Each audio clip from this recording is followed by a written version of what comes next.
반갑습니다. 비록 영상이지만 이 자리에 함께 주님 앞에 나오신 모든 분들을 환영하고 축복합니다. 이 시간 함께 기도하겠습니다. 사랑과 은혜가 풍성하신 우리 아버지의 이름이 거룩히 여김을 받으시기를 원합니다. 오늘도 너무나 귀한 하루를 허락하여 주시고 또 이 하루를 누릴 수 있도록 해주심에 또한 감사를 드립니다. 이 하루를 주님 주신 것으로 잘 알고 아버지의 마음을 가지고 잘 이겨내며 보낼 수 있도록 오늘 하루 동행하여 주시옵소서. 아버지, 우리의 삶에 우리가 주인 된 것 마냥 착각할 때가 참 많습니다. 우리에게 자유를 허락해 주셨지만 용인되지 않는 죄된 본성을 따라 살아가려는 그런 생각과 행동들이 있음을 고백합니다. 이 모든 것들을 제하여 주시옵고 오늘 아버지의 마음을 가득 품게 해 주시옵소서. 코로나19로 대면하지 못한 시간이 들어갑니다. 앞으로 어떻게 이 상황들이 진행될지는 모르오나 선하신 주님, 주님의 뜻 가운데 선하게 인도해 주시옵고 특별히 믿음이 연약한 자들의 믿음을 더욱 강하게 하여 주시옵소서. 주님의 몸된 교회를 주님 붙들어 주시옵고 이 교회가 주님 안에서 혹시라도 낙오되는 자들 생기지 않도록 하여 주시고 세워진 그 목적에 따라서 교회를 통하여 주님 힘써 일하여 주시며 그것들에 우리가 기꺼이 순종할 수 있도록 은혜를 베풀어 주시옵소서.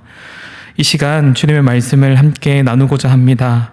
주님 겸손하게 해 주시옵고 말씀 앞에 겸손함으로 주님의 뜻이 무엇인지 주님의 마음이 무엇인지를 알아갈 수 있는 이 시간이 되게 하여 주시옵소서. 감사를 드리며 살아계신 예수 그리스도의 이름으로 기도드립니다. 아멘. 오늘 하나님께서 우리에게 주시는 말씀은 요한복음 1장 29절에서 42절까지 말씀입니다. 요한복음 1장 29절에서 42절까지 말씀입니다. 제가 읽겠습니다. 이튿날 요한이 예수께서 자기에게 나아오심을 보고 이르되 보라, 세상 죄를 지고 가는 하나님의 어린 양이로다. 내가 전에 말하기를 내 뒤에 오는 사람이 있는데 나보다 앞선 것은 그가 나보다 먼저 계심이라 한 것이 이 사람을 가리킴이라. 나도 그를 알지 못하였으나 내가 와서 물로 세례를 베푸는 것은 그를 이스라엘에 나타내려 함이라 하니라. 요한이 또 증언하여 이르되 내가 봄에 성령이 비둘기같이 하늘로부터 내려와서 그의 위에 머물렀더라.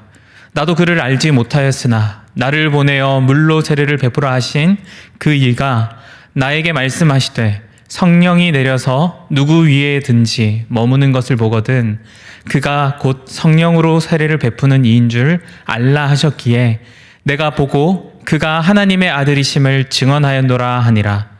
또 이튿날 요한이 자기 제자 중 두 사람과 함께 섰다가 예수께서 거니심을 보고 말하되 보라, 하나님의 어린 양이로다. 두 제자가 그의 말을 듣고 예수를 따르거늘 예수께서 돌이켜 그 따르는 것을 보시고 물어 이르시되 무엇을 구하느냐? 이르되 랍비여 어디 계시오니이까 하니 랍비는 번역하면 선생이라.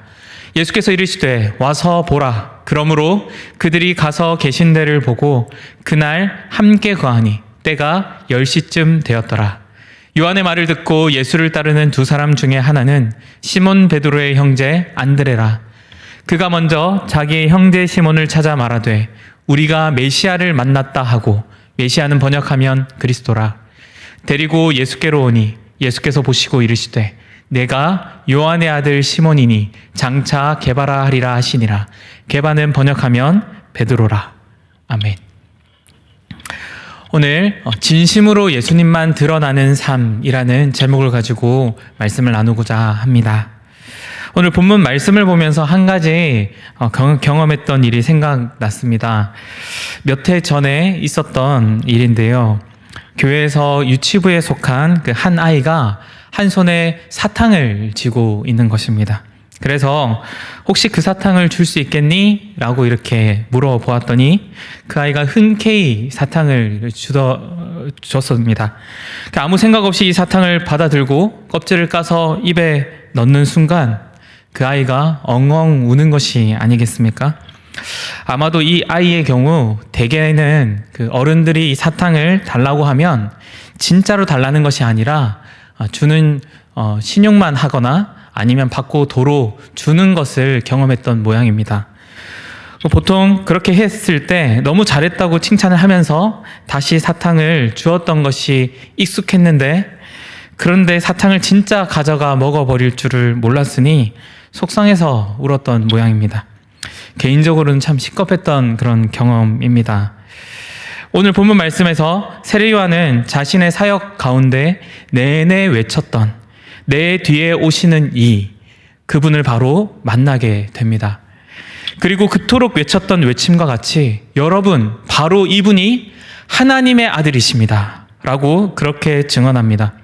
지금 이 세례 요한의 인기는 제사장을 비롯한 어떤 지도자들도 어찌할 수 없을 정도입니다. 그런데 그 자리를 쉽게 내려놓습니다.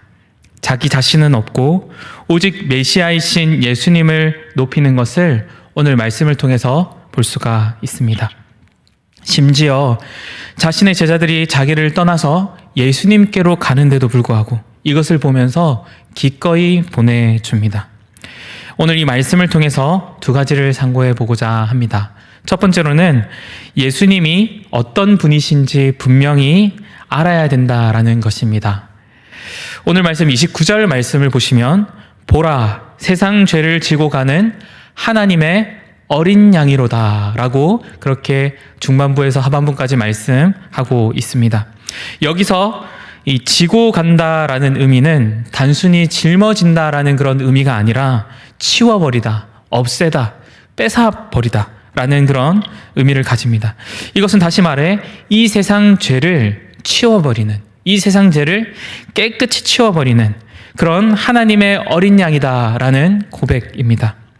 세상 죄를 없애버리는 하나님의 어린 양, 이 말을 들으면 어떤 것이 떠오르십니까?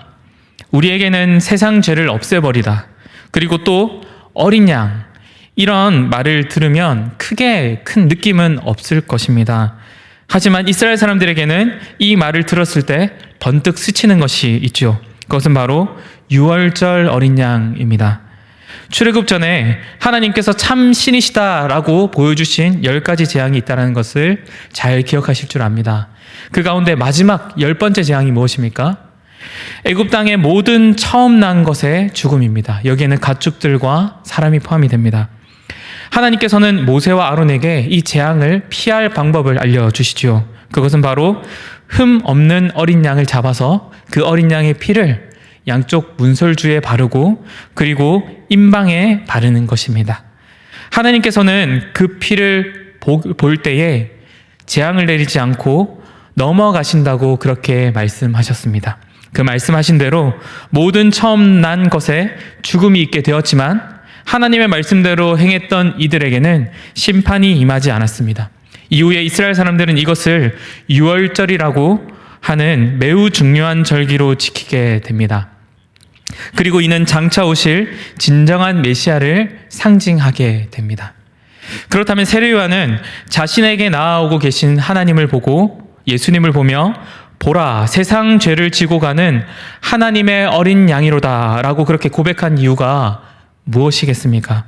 그것은 바로 예수님께서 선지자들이 그토록 예언했던 그 메시아, 세상 모든 사람들의 죄를 치워버리는, 없애버리는, 그렇게 하시기 위해서 오신 흠 없는 어린 양이시다라는 것을 선포하는 것입니다. 세례 요한은 어떻게 예수님께서 메시아임을 알고 선포할 수 있었습니까? 31절과 33절 말씀에 공통적으로 반복되는 말씀이 있습니다. 그것은 바로 나도 그를 알지 못하였으나 라는 말입니다. 세례 요한이 예수님과 친척 관계이기는 하지만 개인적으로 알기는 어려웠을 것입니다. 왜냐하면 누가복음 1장 80절 말씀에서 세례 요한이 이스라엘 사람들 앞에 나타나기 전까지는 빈들에 있었다고 말씀하기 때문입니다. 빈들, 곧 광야에서 세례 요한의 생활을 세세하게 다 알 수는 없지만 하나님께서 이 시간들을 통하여 세례 요한을 만나 주셨고, 그리고 그에게 사명을 주셨다는 것을 오늘 말씀을 통해서 알 수가 있습니다.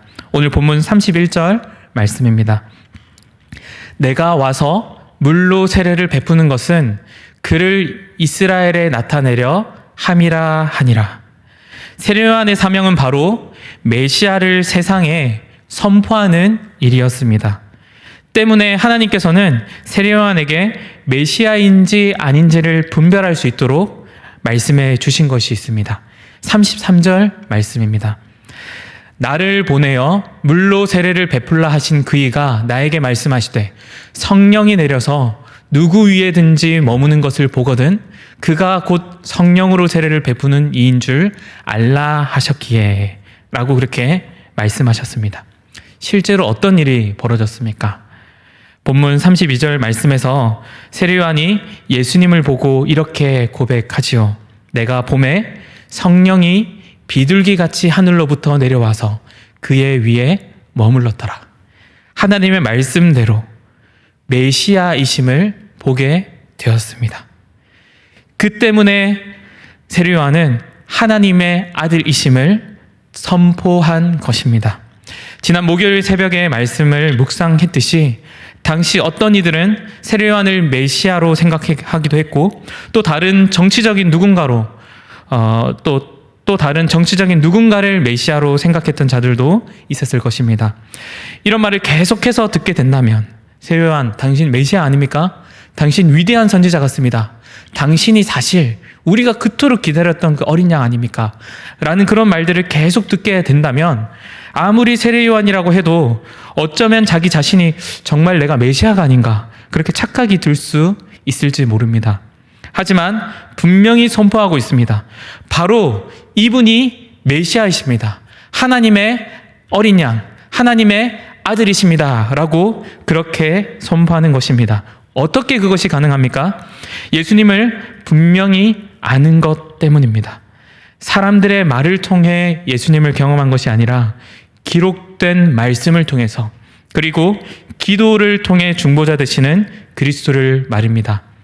이 가운데 성령 하나님께서 일하셔서 구하고 찾는 자에게 예수 그리스도께서 어떤 분이신지를 분명히 경험할 수 있도록 깨닫게 하실 수 있도록 해주실 줄 믿습니다. 마지막 두 번째로는 예수님만 드러나야 한다는 것을 오늘 말씀을 통해서 배울 수가 있습니다. 본문 35절에서 36절까지 말씀에 세례 요한은 자신의 제자 두 사람과 같이 있다가 예수 그리스도께서 거니시는 것을 보았다라고 말씀합니다.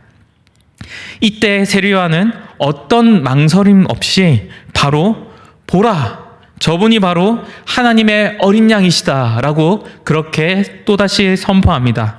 그리고 이 세례 요한의 이 말에 함께하고 있었던 그 제자 두 명은 세례 요한을 떠나서 예수님을 따르게 됩니다.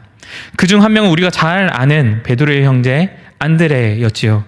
기록된 말씀대로 참 메시아가 오셨고 또 세례 요한은 이 예수님을 보고 메시아이심을 선포해야 했고 또 세례 요한의 제자 이 두 명은 메시아이신 예수님을 따라가게 된 것입니다. 이후에 세례 요한을 찾아왔던 수많은 사람들은 메시아이신 예수님께로 다 가게 되는 것을 말씀을 통해서 보게 됩니다. 그때 세례 요한의 고백이 이러합니다. 요한복음 3장 29절에서 30절까지 말씀입니다. 신부를 취하는 자는 신랑이나 서서 신랑의 음성을 듣는 친구가 크게 기뻐하나니 나는 이러한 기쁨으로 충만하였노라. 그는 흥하여야 하겠고 나는 쇠하여야 하리라 하니라. 사람된 마음으로는 자신을 지켜 세워주는 이들 그리고 자신을 따르는 제자들이 있을 때에 왜 높아지고 싶은 마음이 없겠습니까? 그럼에도 불구하고 세례 요한은 예수님이 누구신지 그리고 자신의 사명과 위치를 분명히 알았습니다. 그것은 바로 자기 자신이 메시아가 아니라는 것, 진짜 참된 메시아는 바로 이 앞에 계신 그리스도이시다라는 것을 잘 알았습니다. 그리고 자신의 역할은 메시아이신 그리스도께서 오시는 길을 예비하는 일이다라는 것 또한 잘 알았습니다. 자신의 사명과 자신의 위치를 잘 알았던 것이죠. 이것을 온전히 수행하지 못했던 이가 있습니다. 대표적으로 바로 이스라엘의 첫 번째 왕이었던 사울 왕입니다. 그는 하나님의 은혜로 왕위에 오르게 되었지만 진정한 왕이신 하나님께 자리를 내어 드리고 싶은 마음은 없었습니다. 안간 힘을 쓰면서 그 자리를 지키려다가 결국은 어떻게 되었습니까? 비참한 결과를 경험하게 되지 않았습니까? 사역자로서 가장 두려워하는 부분이 바로 이것입니다. 바로 내 위치를 항상 기억하는 일입니다. 하나님께서 은혜로 주님의 말씀을 대언하는 영광스러운 일을 허락하셨지만 나는 그리스도가 아니라 그분의 종이라는 생각이 가장 중요합니다. 이것을 놓치게 되면 예수님만 온전히 드러나지 못할 뿐만 아니라 도리어 추악해질 뿐입니다. 영상을 통해 말씀을 나누는 성도분들, 주님 안에 형제 자매 된 모든 분들, 내게 주어진 직분이 있습니까? 그것은 오직 예수님만 드러내기 위한 통로가 되어야 합니다. 교사를 비롯해 주어진 모든 자리에서 기억해야 할 것은 항상 내 위치를 기억하는 것입니다. 사람인 이상 내 자신이 드러나고 싶고 인정받을 때가 얼마나 많이 있습니까? 하지만 기꺼이 우리 주님께서 행하시는 일에 쓰임받는 도구임을 인정하고 오직 우리 주님만 드러나기를 간절히 원하는 저와 모든 분들이 되기를 소망합니다. 주님 가르쳐 주신 기도하겠습니다. 하늘에 계신 우리 아버지여, 이름이 거룩히 여김을 받으시오며 나라가 임하시오며 뜻이 하늘에서 이루어진 것 같이 땅에서도 이루어지이다. 오늘 우리에게 일용할 양식을 주시옵고 우리가 우리에게 죄 지은 자를 사하여 준 것 같이 우리 죄를 사하여 주시옵고 우리를 시험에 들게 하지 마시옵고 다만 악에서 구하시옵소서. 나라와 권세와 영광이 아버지께 영원히 있사옵나이다. 아멘. 말씀을 생각하시면서 기도합시다. 첫 번째로는 세상 죄를 없애버리기 위해 이 땅에 오신 예수님을 분명히 경험할 수 있도록, 단순히 말이 아니라 말씀과 기도 가운데 성령 하나님께서 일하심으로 예수님이 어떤 분이신지를 경험할 수 있도록 기도합시다. 우리의 다음 세대 자녀들과 믿지 않는 배우자를 비롯한 복음이 필요한 자들에게 그 은혜가 부어지도록 기도했으면 좋겠습니다. 마지막 두 번째로는 하나님의 말씀을 가지고 강단에 서는 우리 교회의 설교자, 나아가 이 시대 하나님께서 세워주신 모든 사역자들을 위해서 기도해 주시기를 부탁드립니다. 혹시라도 교만해지지 않고 오직 예수님만 드러내기 위한 통로가 될 수 있도록, 나아가 세워주신 모든 직분자들에게도 동일한 은혜가 있을 수 있도록 기도해 주시다가 개인의 기도의 제목들을 가지고 자유하시기를 바랍니다. 기도하겠습니다. 사랑과 은혜가 풍성하신 우리 아버지 하나님, 혹시라도 저희 말로 하나님 나눈 것이 있다면 용서해 주시고 하나님의 말씀만 기억되어질 수 있는 시간이 될 수 있도록 하여 주시옵소서. 아버지, 비록 비대면 상황 가운데 말씀을 나누지만 진리되신 그 말씀 가운데